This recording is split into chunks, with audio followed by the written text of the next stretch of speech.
What exactly happened to Germany's formidable U-boat fleet after the war ended? We all know the terror these Wolfpacks unleashed on the Atlantic, but their story didn't end with Germany's surrender. In fact, their final chapter is just as compelling. When Grand Admiral Karl Dönitz ordered all U-boats to cease hostilities and surrender in May 1945, the seas were still teeming with these advanced submarines. Over 150 U-boats complied, making their way to designated Allied ports in the UK, the United States, and even Canada. Imagine the sight. The very hunters that had plagued the oceans were now sailing peacefully into the hands of their former enemies. It was a surreal end to the Battle of the Atlantic. But what do you do with hundreds of the most advanced underwater weapons of the time? The Allies faced a major dilemma. The initial, and most dramatic, post-war fate for many U-boats was a mission called Operation Deadlight. Picture this. Late 1945, off the coast of Ireland and Scotland. The Royal Navy, along with other Allied forces, began a systematic process of scuttling the surrendered U-boat fleet. The plan was to tow them out to deep water and sink them. Why not just scrap them? Well, there were several reasons. Firstly, the Potsdam Agreement stipulated the destruction of Germany's military arsenal. Sinking them was a definitive and symbolic way to ensure they could never be used again. Secondly, there was a real fear that these submarines could fall into the wrong hands, especially with the looming tensions of the Cold War. However, Operation Deadlight wasn't as straightforward as it sounds. Many of the U-boats were in poor condition after months of neglect. Some sank while being towed, their hulls giving way to the rough North Atlantic waves. Others proved surprisingly resilient.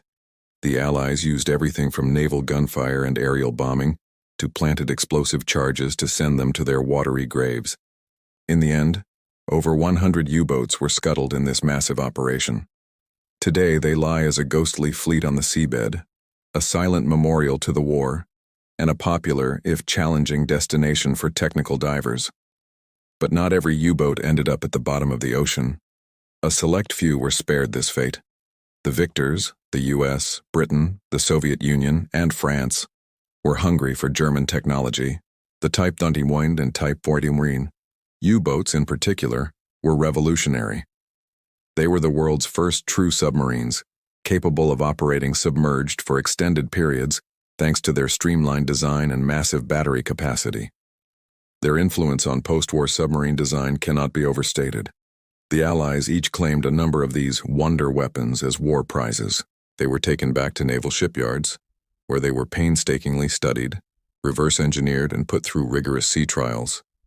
Engineers and naval architects pored over every detail, from the snorkel, which allowed the diesel engines to run while submerged, to the advanced acoustic torpedoes.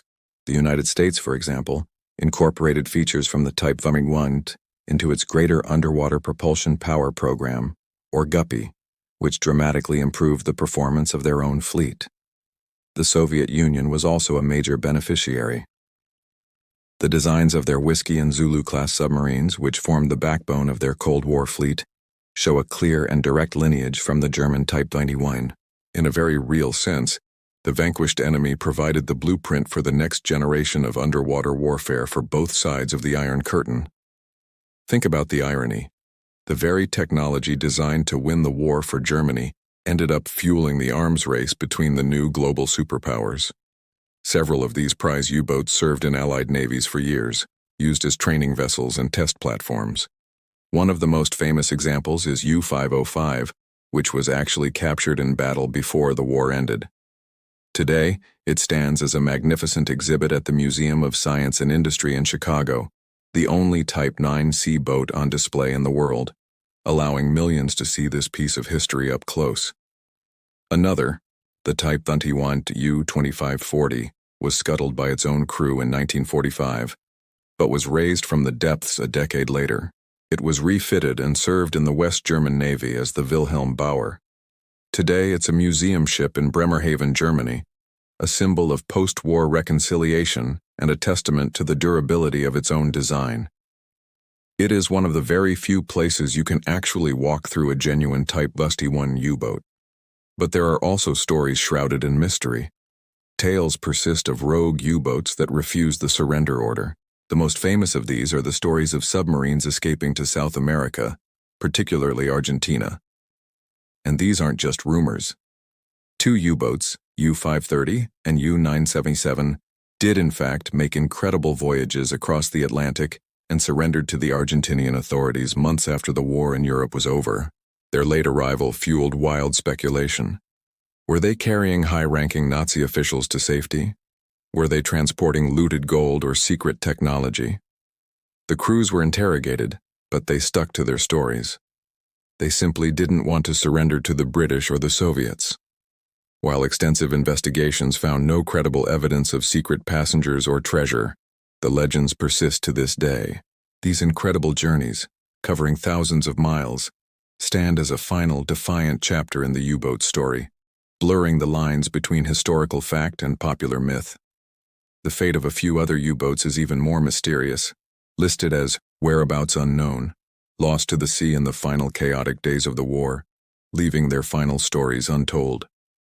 So, the aftermath of the U-boat war is a complex tapestry of destruction, innovation, and intrigue. From the mass sinkings of Operation Deadlight to the prized few that shaped the Cold War, and the mysterious journeys to the other side of the world, the story of the U-boats didn't end in May 1945. They were systematically destroyed, eagerly studied, and sometimes mythologized.